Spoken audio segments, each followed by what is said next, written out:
Praise lord. దేవుని నామానికి మహిమ కలుగునుగాక. ప్రియమైన దేవుని బిడ్డలారా, మనందరము మన జీవితాల్లో దేవుని చిత్తం గురించి తెలుసుకోవాలని ఆశపడతా ఉంటాము.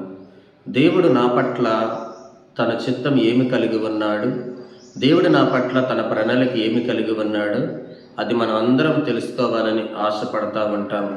ప్రియమైన దేవుని బిడ్డలారా, దేవుడు మన పట్ల ఉన్నతమైన చిత్తమును కలిగి ఉన్నాడు. ఈ భూమి మీద ప్రతి మనిషి పట్ల దేవునికి చిత్తము ఉన్నది. ప్రియమైన దేవుని బిడ్డలారా, బైబిల్ గ్రంథములోని మనం చూసినట్లయితే అపోస్తులుడైన పౌలు గారు తన జీవితంలోని దేవుని చిత్తాన్ని గ్రహించగలిగాడు. అపోస్తుడైన పౌలు గారు ఎఫెసీయులకు రాసిన పత్రిక 1వ అధ్యాయము 1వ వచనాన్ని మనము చూసినట్లయితే అపోస్తుల పౌలు గారు ఇలా అంటున్నాడు: దేవుని చిత్తము వలన క్రీస్తు యేసు అపోస్తులుగా ఉండిన పౌలును నేను శుభమని చెప్పి రాయినది అని. అపోస్తులైన పౌలు గారు దేవుడు తన చిత్తము వలనే క్రీస్తు యేసుకి అపోస్తులుడుగా నన్ను నియమించుకొని ఉన్నాడు అని గ్రహించగలిగాడు. అపోస్తులుడే మాటకి అర్థము పంపబడిన వాడని అర్థము.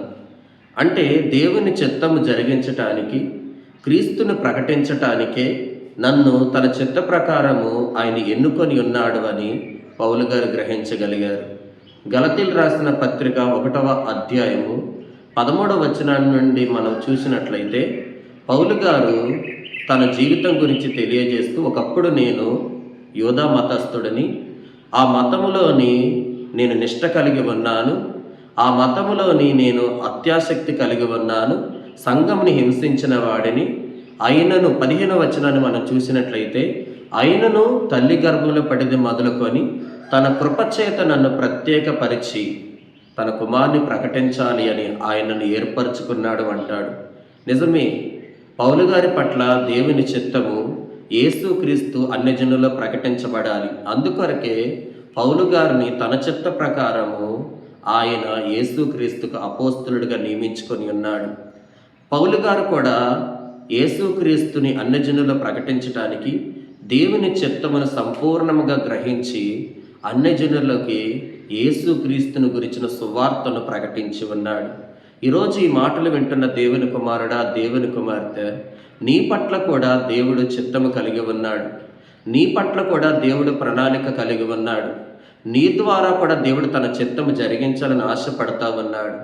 దేవుని చిత్తము నేను చెయ్యాలి అంటే దేవుడు నా పట్ల ఏ చిత్తము కలిగి ఉన్నాడు అది నేను తెలుసుకోవాలంటే నేనేమి చేయాలని నువ్వు అడుగుచున్నట్లయితే నువ్వు ఏమి చేయని అవసరం లేదు. నువ్వు చేయవలసిందల్లా ఒకటే, నీవు ఆయన పాదాల చెంత మోకరించి, ప్రభువా, నా పట్ల నీ చిత్తము ఏంటి, నా పట్ల నీ ప్రణాళిక ఏంటి అని నువ్వు అడగగలగాలి.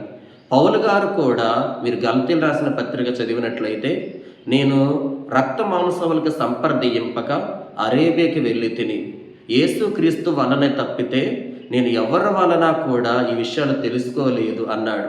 యేసుక్రీస్తు దగ్గర గడిపితే దేవుని చిత్తము ఏంటిదో నువ్వు గ్రహించగలుగుతావు. యేసుక్రీస్తు పాదాలను పట్టుకోగలిగితే దేవుడు తన చిత్తం ఏంటిది నీకు తెలియజేస్తాడు. ఈరోజు ఈ మాటలు వింటున్న దేవుని కుమారుడా, దేవుని కుమార్తె, నీ పట్ల కూడా దేవుడి చిత్తము కలిగి ఉన్నాడు. పౌలు గారు తన పట్ల ఉన్న దేవుని చిత్తము తాను గ్రహించగలిగాడు. ఎలా గ్రహించగలిగాడు అంటే పౌలు గారు యేసుక్రీస్తు పాదాల చెంత గడిపాడు. యేసుక్రీస్తు పాదాల చెంత గడిపినప్పుడు యేసుక్రీస్తు ప్రభువారు తనను అన్యజనులకు ప్రకటించటానికి తనను అపోస్తులుగా నియమించుకొని ఉన్నాడు అని గ్రహించగలిగాడు. పౌలు గారు మనందరికీ తెలుసు, 3 మిషనరీ యాత్రలు చేసి అనేక చోట్లకి వెళ్ళి అనేక పరిస్థితులలో దేవుడు తన పట్ల కలిగి ఉన్న చిత్తమును, దేవుడు తన పట్ల కలిగిన ప్రణాళికను, సువార్త భారాన్ని పౌలు గారు అన్యజనులకు ప్రకటించి ఎన్నో సంఘాలను పౌలు గారు స్థాపించాడు.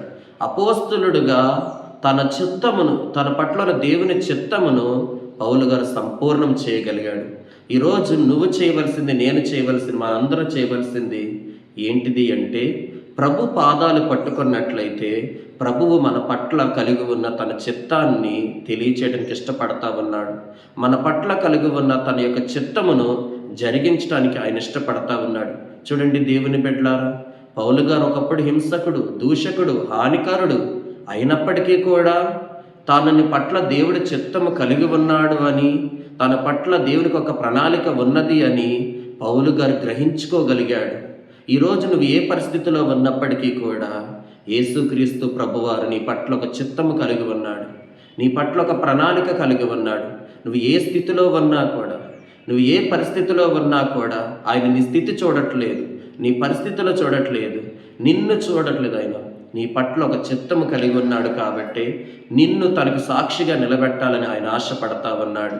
ఈరోజు దేవుని మాటలు వింటున్న దేవుని కుమారుడా, దేవుని కుమార్తె, నీ పట్ల దేవునికి ఒక చిత్తము ఉన్నది. ఆనాడు పౌలు గారి పట్ల దేవుని చిత్తము అన్యజనులలో క్రీస్తు ప్రకటించబడాలి. అందుకొరకే తన చిత్తము వలన పౌలు గారిని యేసుక్రీస్తుకు అపోస్తలుడిగా నియమించుకున్నాడు. ఈరోజు దేవుడు నీ పట్ల కూడా చిత్తము కలిగి ఉన్నాడు. నీ ద్వారా అనేక ఆత్మలను రక్షించాలని దేవాతి దేవుడు ఆశపడతా ఉన్నాడు. నిన్ను నిలబెట్టుకొని అనేక జనులకు సాక్షిగా నిన్ను తన కుమారుని ప్రకటించాలి అని ఆ దేవాతి దేవుడు ఇష్టపడతా ఉన్నాడు. ఈరోజు దేవుని చిత్తమును ఎరిగి, దేవుని చిత్త ప్రకారం నీవు కూడా ఆ యొక్క పనిలోకి నువ్వు రావటానికి నువ్వు ఇష్టపడినట్లయితే, ఈ యొక్క మాటలు వింటున్న దేవుని కుమారుడా, దేవుని కుమార్తె, నీవు ఎక్కడున్నా సరే, నువ్వు ఏ స్థలంలో ఉన్నా సరే, ఈ మాటలు వింటున్న నీవు ఈ ప్రార్థనలో ఏకీభవించు. దేవుడు తన చిత్తం నీ పట్ల చేయడానికి ఇష్టపడతా ఉన్నాడు కాబట్టి దైవ సేవకుడిగా మీ కొరకు మేము ప్రార్థన చేయడానికి ఇష్టపడతా ఉన్నాను. మీరందరూ కళ్ళు మూసుకున్నట్లయితే, మీరందరూ ప్రార్థనలు ఏకీభవించినట్లయితే మీ కొరకు ప్రార్థిస్తున్నాను.